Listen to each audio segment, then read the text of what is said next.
com os irmãos, eu quero convidar vocês a abrirem as vossas Bíblias, a carta de Paulo aos Efésios, capítulo de número 5, a partir do versículo de número 22. Carta de Paulo aos Efésios, capítulo de número 5, a partir do versículo de número 22. Como eu tenho o hábito de escrever o sermão, depois eu vou estar enviando ao pastor Fábio e ele vai estar possivelmente colocando nos grupos da igreja para os irmãos terem acesso a todo o sermão. Amém? O tema para esta mensagem é o modelo divino para o casamento, amor e submissão. E meu objetivo nesta noite é apresentá-los o modelo de Deus para o casamento e admoestá-los sobre os deveres exigidos por esse modelo. Hoje eu quero falar especificamente a casais, mas não se sinta triste você que ainda é solteiro ou que talvez seja celibato, porque a mensagem do Evangelho, ela se aplica em diversas áreas da vida. Você pode também guardar esta mensagem para quando o Senhor lhe propor uma vida conjugal, aplicar essa mensagem à sua vida. Amém?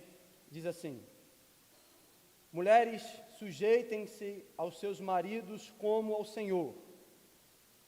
Pois o marido é o cabeça da mulher, como também Cristo é o cabeça da igreja, que é seu corpo, do qual ele é o Salvador.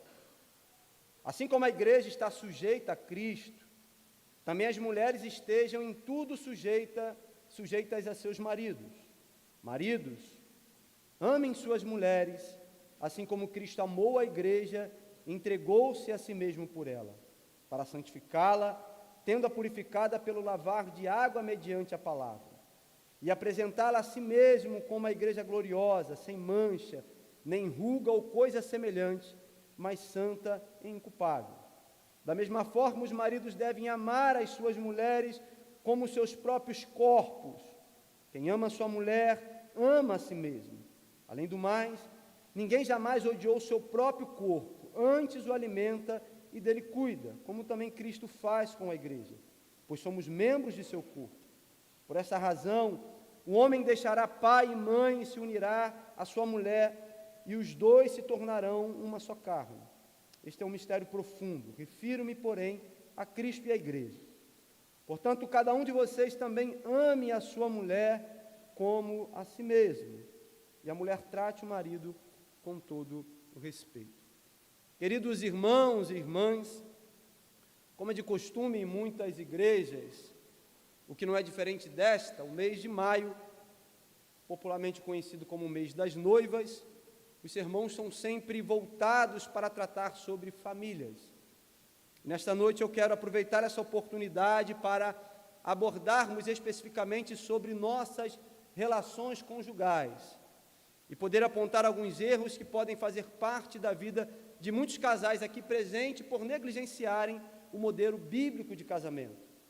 Muitos casamentos estão em crise e outros chegaram ao trágico divórcio porque um dos cônjuges ou os dois deixaram de seguir esse modelo de casamento ordenado por Deus em sua palavra.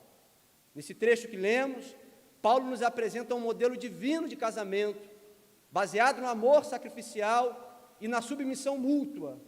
Seguir ou desobedecer esse protótipo de matrimônio é a razão pelas quais muitos casamentos permanecem de pé ou desmoronam. Paulo nos apresenta dois deveres que são condições imprescindíveis para um casamento cristão e combate erros que são a causa de falta de paz, de harmonia, entre outras relações dentro do casamento. Mas antes de analisarmos os deveres e os erros, precisamos ter em mente duas coisas. Primeiramente, Paulo está na parte prática da carta aos Efésios. Nos capítulos 1, 2 e 3, Paulo discorreu, como nunca fez antes em um dos seus escritos, a beleza e a profundidade do Evangelho. E nos capítulos 4, 5 e 6, ordenou a maneira como os cristãos devem viver à luz do Evangelho. Isso significa que os versículos que iremos expor não se tratam de uma ordem subjuntiva. Paulo não está supondo aqui um modelo de casamento ou pedindo, por favor, para que os cristãos sigam esse modelo, mas dando uma ordem objetiva e imperativa a ser seguida por todos os cristãos. A segunda coisa que precisamos ter em mente é que homem e mulher, como imagem e semelhança de Deus, possuem igualdade, mas como indivíduos possuem papéis diferentes.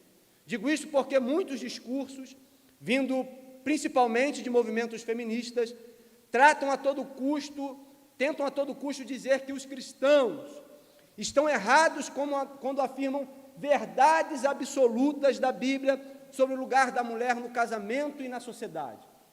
Para as feministas, o lugar de mulher é onde ela quiser, mas para os cristãos, o lugar de mulher é no centro da vontade de Deus.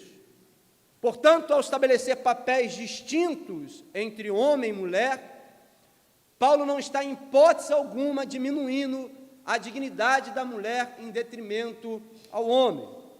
Posto isso, vamos analisar o texto. O primeiro dever que Paulo estabelece nesse texto é a sujeição. Paulo diz que há um chamado à submissão da mulher. Olhem comigo os versículos de número 22. Mulheres, sujeitem-se aos seus maridos como ao Senhor. Paulo lança a base para a instrução sobre o casamento. Ele primeiramente ordena que as mulheres sejam submissas aos seus maridos. Mas, de fato, o que é submissão? Submissão talvez seja uma palavra tão retorcida nos dias atuais, como eu disse, justamente por conta de discursos ideológicos. Pessoas apontam submissão como uma forma de escravidão, como se a mulher fosse escrava do seu lar. Mas, no entanto, o que de fato é submissão à luz da Bíblia? E submissão é um termo que significa colocar-se debaixo da autoridade de outro.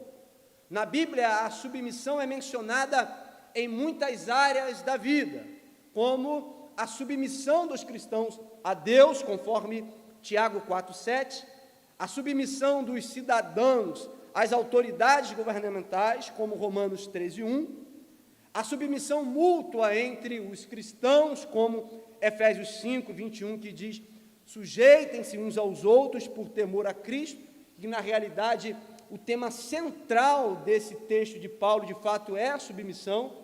Essa palavra submissão, sujeitar-se, vai aparecer diversas vezes dentro desses versículos que Paulo está mencionando. Então, o tema central do apóstolo Paulo, de fato, é falar sobre a sujeição.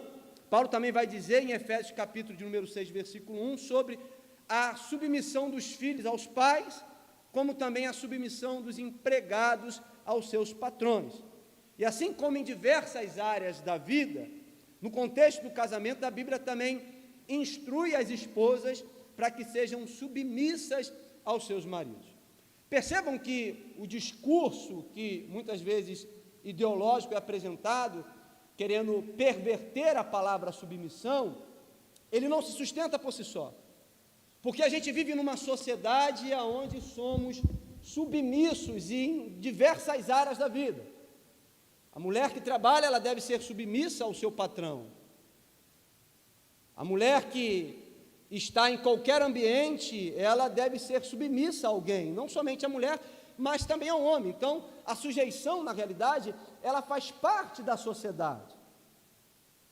E muito mais a sujeição dentro do casamento. Então, se a mulher, ela pode ser submissa, por exemplo, ao seu patrão, se ela pode ser submissa à sociedade em que ela vive, se ela pode ser submissa às autoridades governamentais, se ela pode ser submissa, sobretudo, a Deus, qual é o problema, então, da mulher se sujeitar ao seu marido dentro do seu próprio lar? Eu quero destacar 5 coisas importantes sobre essa submissão. Em primeiro lugar, obrigado, irmão. Em primeiro lugar, a submissão da esposa ao seu marido é um mandamento bíblico. Além de Efésios 5, 22, temos em Colossenses 3, 18, onde a Bíblia diz, abre aspas, esposas, sujeitem-se a seus maridos, como convém a quem está no Senhor. Percebe que em ambas as passagens, Paulo está usando um imperativo afirmativo, sujeitem-se, deixando claro que a sujeição das mulheres aos seus maridos é um mandamento. Paulo não está usando aqui uma subjuntividade, ele não está pedindo por favor, ele não está dando um conselho às mulheres. Olha, eu aconselho vocês a se sujeitarem aos seus maridos, mas Paulo está dando uma ordem, e nós, como cristãos ortodoxos, cremos que Paulo estava sob inspiração e que os escritos do apóstolo Paulo é palavra de Deus para a nossa vida. E Paulo não está dizendo, por favor, sejam submissas, mas há um imperativo aqui, há uma ordem aqui, sujeitem-se aos seus maridos. Em segundo lugar, a submissão da esposa ao seu marido não é incondicional e muito menos abusiva. A esposa não deve se submeter a apoiar o marido em atitudes e práticas que desobedecem a Deus, nem muito menos se submeter a abusos físicos e psicológicos. Submissão aqui significa que a esposa deve estar disposta a seguir a liderança do marido e apoiá-lo em suas decisões, desde que essas atitudes do marido estejam em completo acordo com a palavra de Deus. Não é uma sujeição incondicional. Por isso, a importância das mulheres também conhecerem a palavra de Deus, estudarem a palavra de Deus. Porque o parâmetro para essa sujeição é a palavra de Deus. A obediência incondicional, que não somente as mulheres, mas também os homens, devem incondicionalmente somente ao Senhor. Mas no aspecto de sujeição de um ao outro, a Bíblia estabelece limites para essa sujeição. E essa ordem do apóstolo Paulo, sujeitai aos seus maridos, não significa que a mulher deve se sujeitar em tudo, em abusos físicos, em abusos psicológicos. E eu sempre costumo dizer, quando a gente tem que tratar sobre aconselhamento bíblico com problemas dentro do casamento, e que mulheres vêm questionar sobre, principalmente, abusos físicos da parte do marido, o primeiro conselho que eu dou é procure uma delegacia, porque se trata aqui de um crime. E agora eu trato da parte espiritual e psicológica daquela mulher, tanto da mulher também quanto do marido. Mas a primeira atitude do pastor, da liderança, deve ser esta: houve abusos físicos, procure uma delegacia, de parte. Essa deve ser a primeira atitude de alguém que vai aconselhar nesses casos. E depois a gente vai tratar da questão da alma, da questão psicológica, em que envolve todas essas questões de abuso e de tanto abuso sofrido quanto abuso de autoridade. Em terceiro lugar, a submissão da esposa ao seu marido faz parte da ordem da criação. Olhem comigo o versículo de número 23. Pois o marido é o cabeça da mulher. O argumento de Paulo é que a sujeição da esposa ao marido tem a ver com a ordem da criação. E esse argumento por si só combate a ideia de que essa ordem de sujeição no casamento dada por Paulo estava condicionada à cultura de seu tempo. Logo, não se trata, então, de uma condição a ser seguida em nossa cultura. Então, há um argumento, principalmente vindo de um movimento chamado movimento feminista cristão, que vai surgir no final do século XIX, argumento de que esse texto do apóstolo Paulo sobre essa sujeição estava condicionado à sua cultura patriarcal. Então, se está condicionado à cultura, não é algo atemporal. mas é algo que tinha uma condição para aquela cultura. Há na Bíblia, sim, algumas coisas que faziam parte da cultura, como a questão da cultura da mulher de usar o véu na cidade de Corinto. Era algo que fazia parte de uma cultura específica, uma ordem que Paulo dá apenas para as mulheres da cidade de Corinto.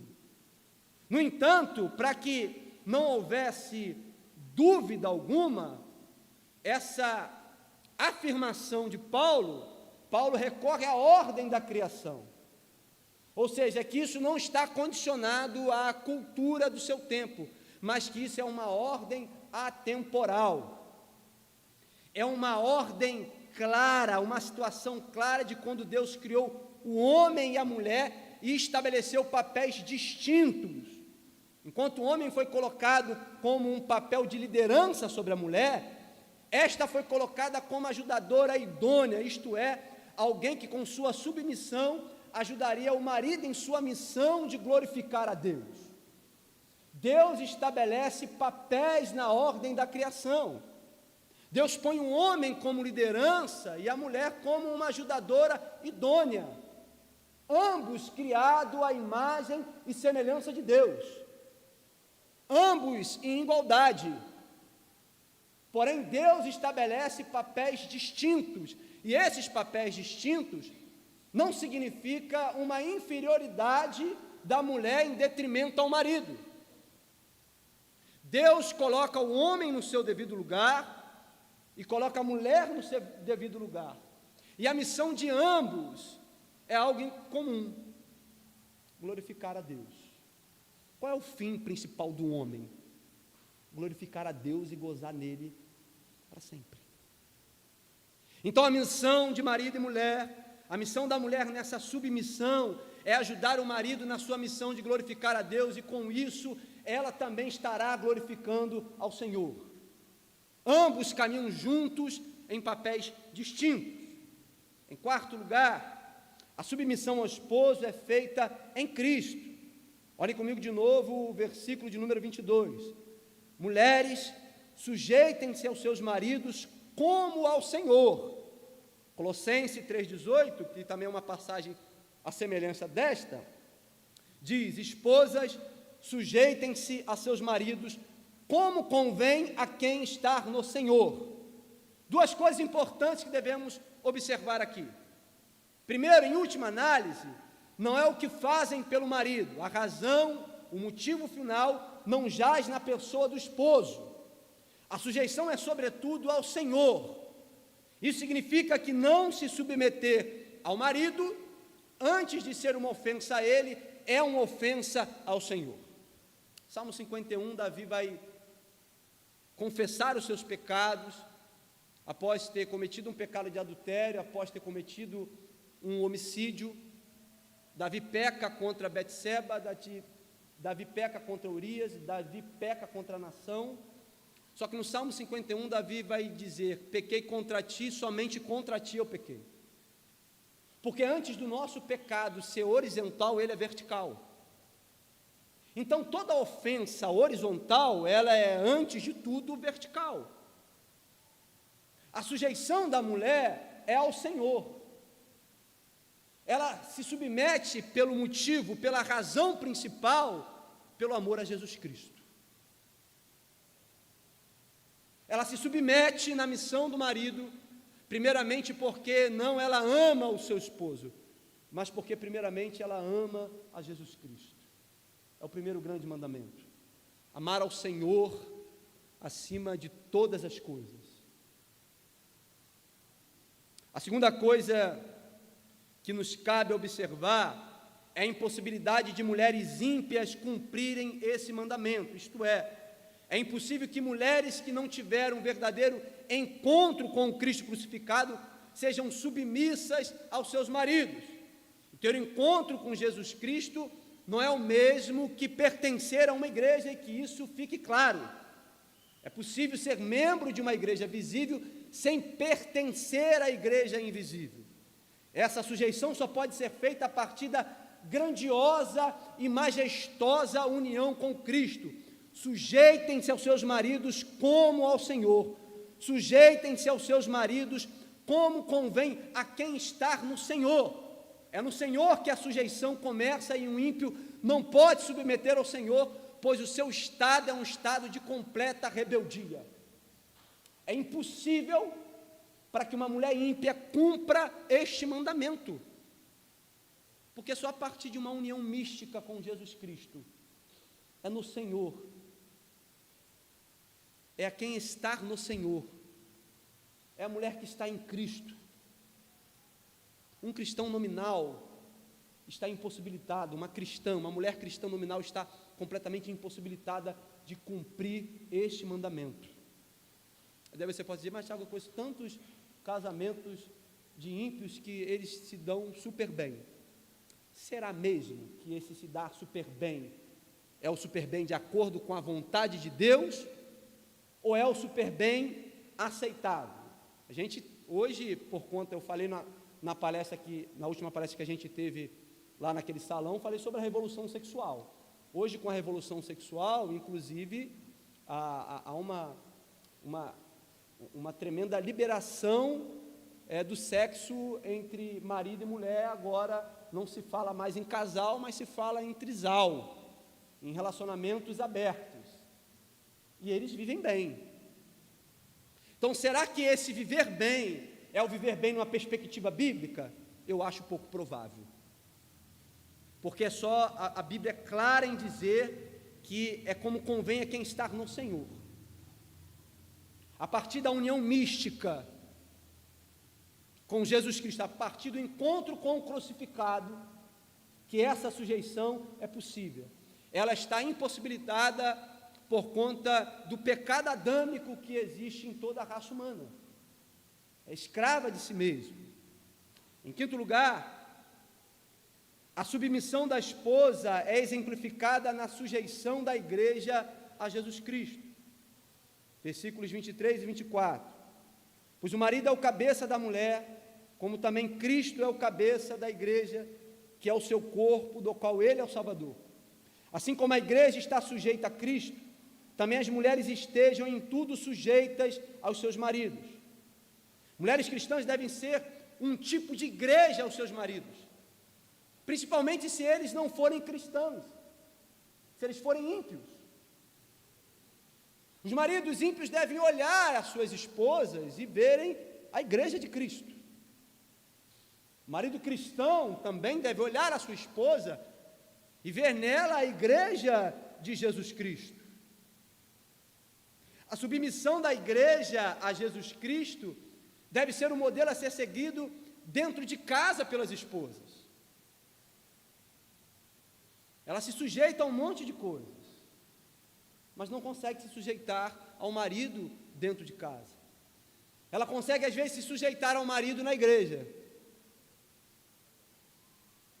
Ela consegue, às vezes, se sujeitar ao marido em alguns ambientes de relacionamentos amigáveis, na frente dos outros. Mas dentro de casa ela não consegue se submeter ao seu marido. Só que a ordem de Paulo é que o exemplo é a igreja. Como cristãos, como a igreja de Cristo, nós somos o que somos em todos os ambientes. O verdadeiro cristão, ele é cristão dentro da igreja, ele é cristão no trabalho, ele é cristão na universidade, ele é cristão dentro de casa, em todas as áreas. Nós não deixamos de ser a igreja de Cristo. De igual modo, a mulher deve se sujeitar também em todos os lugares, principalmente nos lugares em que ninguém está vendo, ninguém está participando da vida conjugal.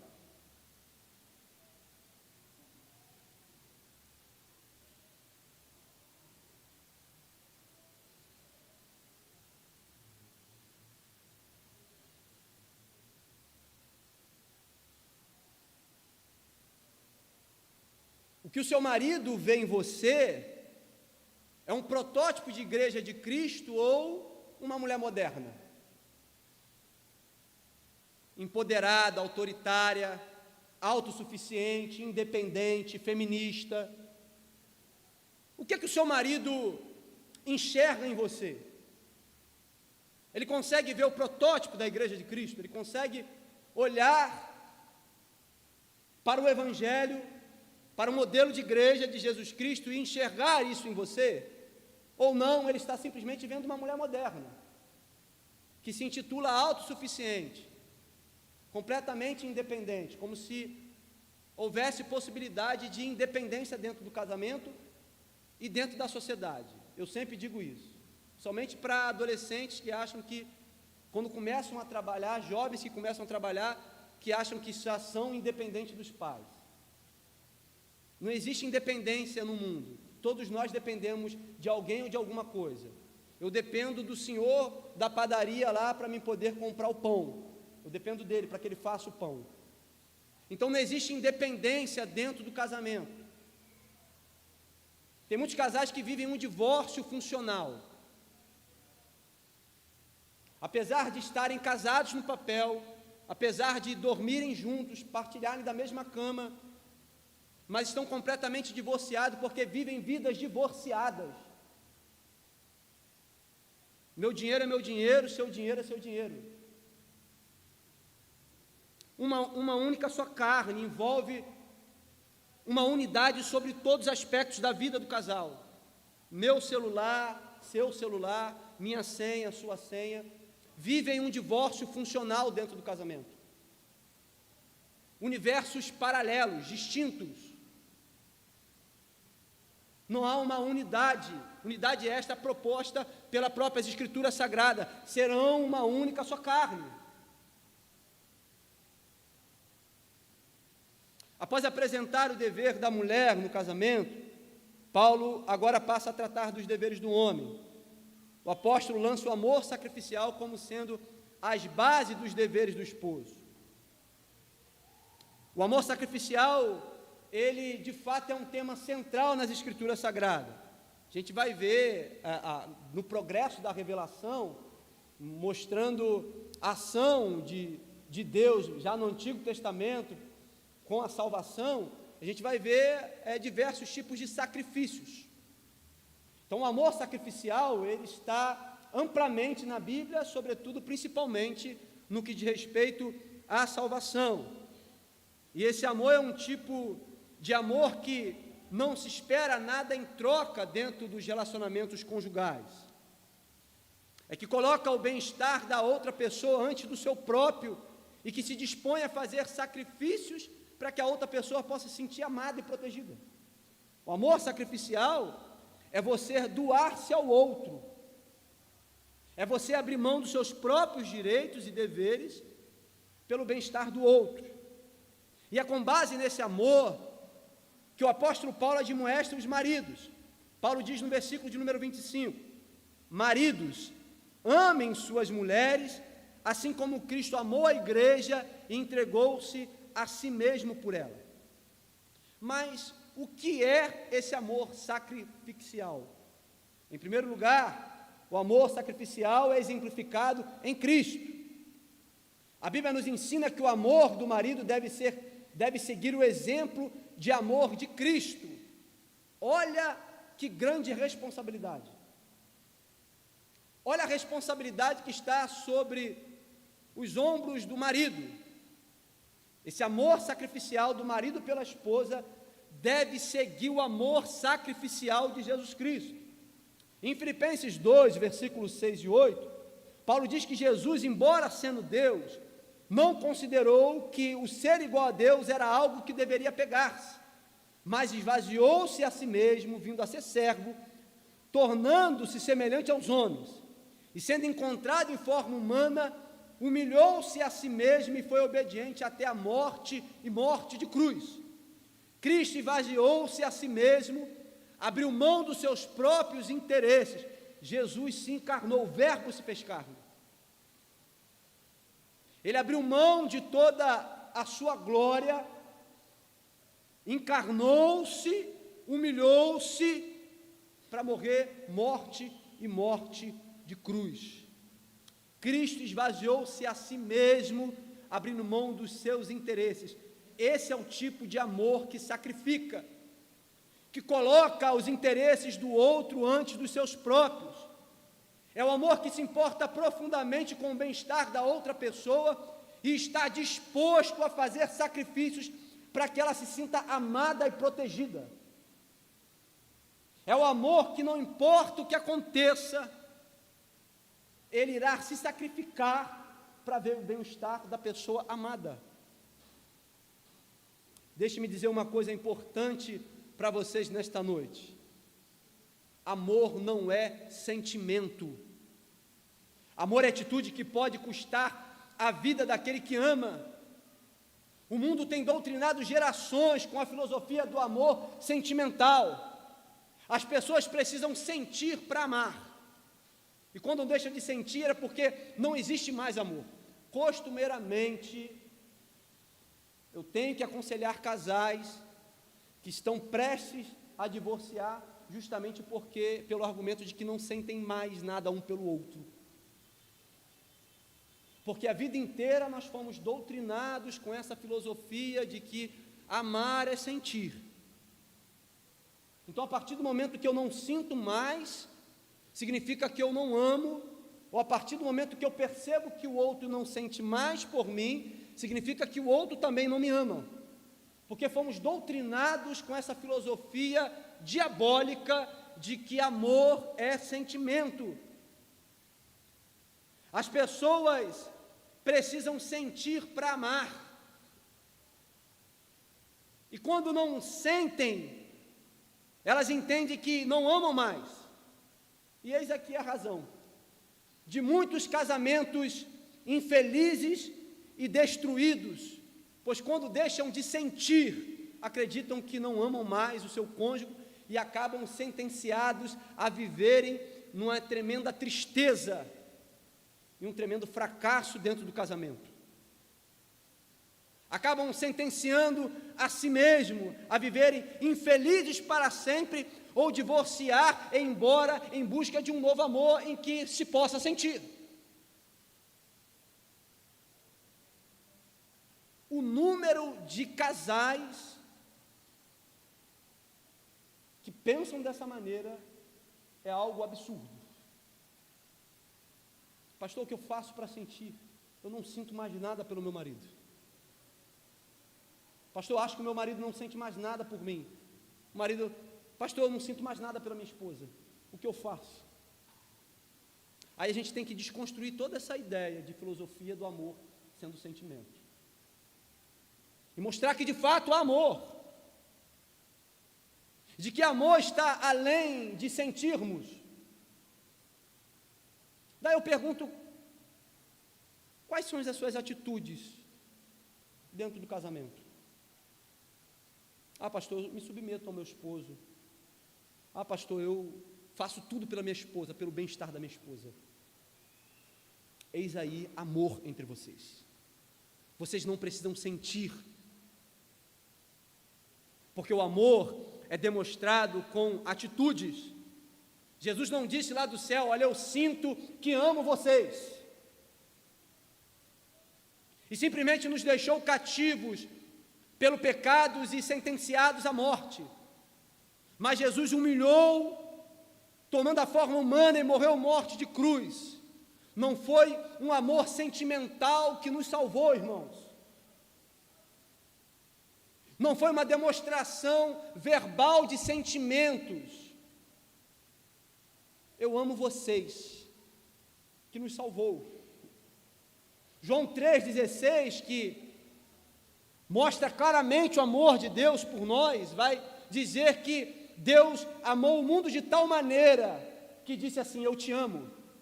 Não. Que amou o mundo de tal maneira que deu o seu Filho unigênito para que todo aquele que nele crer não pereça, mas que tenha a vida eterna. Demonstração, atitudes, e não simplesmente palavras vazias, que demonstram apenas um sentimento vazio.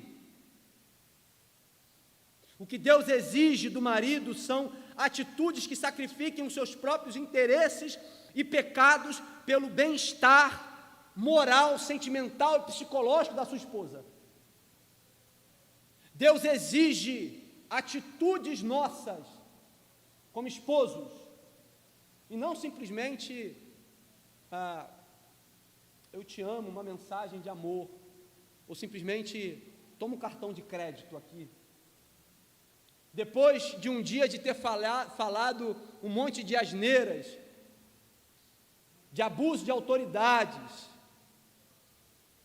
abusos de moralidades, psicológicos, traições, e no dia seguinte ele simplesmente não vai lá comprar um presentinho para você. Isso não é amor. Não é isso que Deus quer de nós, maridos. Deus exige atitudes, e atitudes que sacrifiquem alguma coisa nossa. Tudo isso é válido. Palavras, demonstrações verbais do que se sente, presentes. Tudo isso faz parte do cultivo dentro do casamento.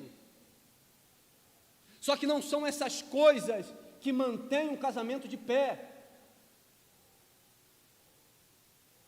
Ainda que existam essas coisas, mas se não existir atitudes que sacrifiquem o meu eu, que sacrifiquem os meus próprios interesses, pelo bem-estar da minha esposa, eu fracassei na minha missão. Porque o amor sacrificial é abrir mão dos seus próprios interesses. Escute uma coisa que eu vou dizer para vocês, maridos, nesta noite. Se for necessário, sacrifique a sua vida profissional. Sacrifique o seu ciclo de amizades. Sacrifique as suas realizações pessoais e até mesmo o seu ministério dentro da igreja pelo bem-estar da sua esposa. O número de pastores divorciados é algo absurdo, porque estão sacrificando o seu casamento pelo bem-estar da igreja, pelo bem-estar do seu ministério. O meu ministério deve começar primeiramente dentro da minha casa, e se for preciso sacrificar o meu ministério por causa do meu casamento, eu faço. Apesar de gostar muito da igreja, apesar de gostar muito de pregar o evangelho, apesar de ter a certeza de que esse ofício de ministro do evangelho é o melhor ofício que o Senhor possa conceder a alguém, mas se preciso for, pelo bem-estar da minha família, pelo bem-estar da minha esposa, eu vou sacrificar. Do que adianta ter um ministério bem-sucedido e um casamento fracassado? Do que adianta ter uma vida financeiramente bem-sucedida, realizações, carro dos sonhos, moto dos sonhos, viagem dos sonhos, e ter um casamento completamente destruído? Do que adianta ter 5.000 amigos no Facebook e ter um casamento completamente destruído? Se for preciso, e uma coisa muito importante a ser mencionada, abra mão também das suas redes sociais. Sacrifique a sua vida nas redes sociais pelo bem-estar da sua esposa, pelo bem-estar do seu casamento. O mandamento do Senhor é que sacrifiquemos as nossas vidas pelas nossas esposas, e sacrificar as nossas esposas por causa das nossas vidas é um grande pecado. Se a gente tem um mandamento de que devemos sacrificar as nossas vidas pelas nossas esposas, em contrapartida, sacrificar as nossas esposas por causa das nossas vidas é um grande pecado. Em segundo lugar, o amor sacrificial é autocontrole. Amar sacrificialmente requer dos maridos autocontrole. Em 1 Coríntios 13:5, a Bíblia nos diz que o amor não se comporta indecentemente, não procura seus próprios interesses, não se irrita facilmente, não guarda rancor. Isso significa que o amor sacrificial não age impulsivamente, mas pensa cuidadosamente nas consequências de suas ações. Isso exige autocontrole, paciência e a disposição de ouvir a outra pessoa e considerar seus sentimentos e necessidades. Maridos que sempre agem impulsivamente em suas palavras ao se deportarem às suas esposas, que às vezes machucam mais do que uma agressão física, que se irritam por coisas e cobranças banais praticadas e exigidas por elas, estão não apenas entristecendo aquela que é osso dos seus ossos, mas principalmente, irmãos, principalmente maridos, estão entristecendo o Espírito Santo. Agir de forma grosseira, impulsiva, agressiva. E como eu disse, palavras que às vezes machucam infinitamente mais do que uma agressão física. Não apenas estão entristecendo suas esposas, como também e principalmente entristecendo o Espírito Santo de Deus. Em terceiro lugar, o amor sacrificial é baseado em honra. O amor sacrificial é um amor que honra e respeita a outra pessoa, independentemente das suas falhas e fraquezas. Isso significa que o marido deve sempre tratar sua esposa com respeito e honra, mesmo a despeito dos erros e pecados dela. Como liderança do lar, o marido deve sim apontar os erros e pecados da esposa e conduzi-la pelo caminho do Evangelho. Sim, ele é a liderança, Deus colocou sobre ele essa responsabilidade. Deve conduzir a sua esposa quando errar, quando se desviar do caminho. Deve conduzi-la junto, de mão dada, do lado, lado a lado. Vamos caminhando. Porém, desonrar a esposa é quando o marido se utiliza de palavras de baixo escalão, palavras agressivas, para esfregar na cara das esposas os seus erros e pecados. Ele não está honrando a sua esposa. A partir do momento que, ao invés dele conduzi-la pelo caminho do Evangelho, ele passa a jogar na cara os erros, as falhas, ele está simplesmente desonrando. E o amor sacrificial existe honra da nossa parte. Os maridos não devem demonstrar falta de misericórdia e graça.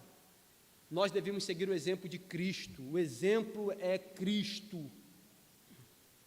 E mesmo a despeito dos nossos pecados, Cristo simplesmente nos ama. Mesmo a despeito dos nossos pecados, Cristo continua sendo amoroso, misericordioso, gracioso para conosco. E tendo como Cristo o nosso exemplo maior, nós devemos agir com graça e misericórdia, a despeito dos erros, a despeito dos pecados, a despeito das falhas das nossas esposas. Jogar na cara, esfregar na cara dela o erro, achar que a nossa moralidade é infinitamente superior à moralidade dela, achar que a nossa espiritualidade é infinitamente superior à espiritualidade dela, e esfregar isso na cara dela simplesmente pelo fato que eu leio a Bíblia todos os dias, que eu oro todos os dias, e que eu não vejo a minha esposa fazendo isso todos os dias. Esfregar isso na cara dela é uma forma de desonrá-la. Honrar é você chamar ela para orar junto, é você chamar ela para ler a Bíblia junto, é você agir com graça e com misericórdia. Eis aqui a razão porque os maridos não têm as suas orações respondidas. A Bíblia adverte os maridos sobre o perigo de não serem ouvidos pelo Senhor. Em 1 Pedro 3,7 diz: igualmente vós, maridos, vivei com elas com entendimento, dando honra à mulher como vaso frágil, e como sendo herdeiras convosco da graça da vida, para que não sejam impedidas as vossas orações. Maridos que agem de forma grosseira com a mulher, maridos que desonram a mulher, maridos que não amam as suas esposas de forma sacrificial, não tem as suas orações respondidas pelo Senhor. Deus ouve, mas ignora. Porque ele tem ignorado o mandamento do Senhor. Amem as vossas mulheres, assim como Cristo amou a igreja e por ela se entregou. Em quarto lugar, o amor sacrificial é perseverante. O amor sacrificial não desiste nunca. Antes, persevera até o fim. Em 1 Coríntios 13, 7, a Bíblia diz que o amor tudo sofre, tudo crê, tudo espera, tudo suporta. Isso significa que o amor sacrificial é um amor que persevera, mesmo quando as coisas ficam completamente difíceis. O amor sacrificial, ele não desiste. Mesmo diante das crises, mesmo diante das dificuldades. G.K. Chesterton, ao falar da superstição do divórcio, disse acertadamente que, abre aspas, a finalidade do casamento é lutar e sobreviver ao instante em que a incompatibilidade se torna inquestionável. Qual é a finalidade do casamento? É lutar e sobreviver ao instante em que não há acordo entre as partes, em que o diálogo fica difícil, em que há incompatibilidades de ideias, de vidas. Somente um amor sacrificial é capaz de perseverar em meio às crises existenciais que todo casamento atravessa, irmão. Todo casamento atravessa crises existenciais. Todo casamento passa por dificuldades. E não é só uma. Todos os casais. Você que é solteiro e que ainda não casou, não ache você que casamento é um conto de fadas. Casamento é algo difícil, que exige de nós amor e submissão. E como filhos de Adão e filhos de Eva, nós detestamos amor sacrificial e ser submisso a alguém.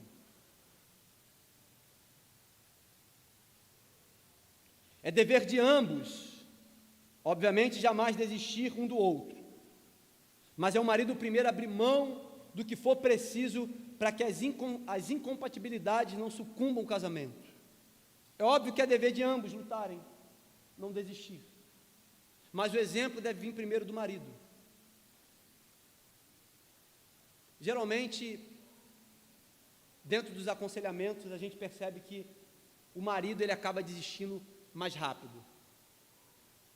Na maioria dos casos, são as mulheres que querem lutar pelo casamento. Só que o marido foge dessa responsabilidade. E que diante desses erros, dessa falta de obediência, de amor e submissão, pode levar a um casamento, são dois erros. Erros da passividade e erros da agressividade. Papéis trocados. O marido pode facilmente cometer o erro da agressividade, pelo fato de ser a liderança do lar, querer subjugar a sua esposa, querer maltratá-la, é o erro da agressividade. E a mulher facilmente pode cometer o erro da passividade, que é de submeter incondicionalmente a todos esses abusos. É ser passiva, é não dar opiniões, é não querer dar opiniões que pode, em contrapartida, ofender ou desagradar ao seu esposo. É o erro da passividade, é a mulher que fica calada em tudo, que não fala nada, que não tem diálogo. Por outro lado, também a mulher pode cometer o erro da agressividade, que é o erro de não querer se submeter ao seu esposo. É o erro de que ela pode ser a liderança, que seu marido talvez não ganhe tão bem quanto ela, ou que seu marido é parado demais e ela é muito ativa. Em contrapartida, o marido também cometer o erro da passividade, ser passivo a essa atitude de agressividade da mulher. E o que a gente vê nesses tipos de casamento é uma tremenda desordem.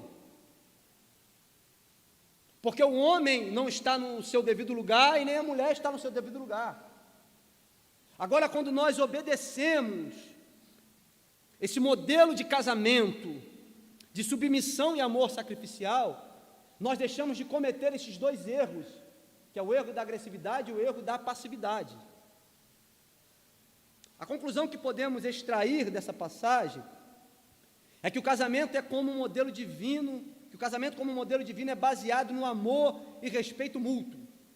Paulo exorta as esposas a se submeterem aos seus maridos, não como um sinal de inferioridade ou opressão, mas como uma expressão de suporte e respeito dentro da estrutura do casamento. Da mesma forma, os maridos são chamados a amar as suas esposas de forma sacrificial, como Cristo amou a igreja. Essa passagem também nos ensina sobre a profunda relação entre o casamento e a relação de Cristo com a igreja.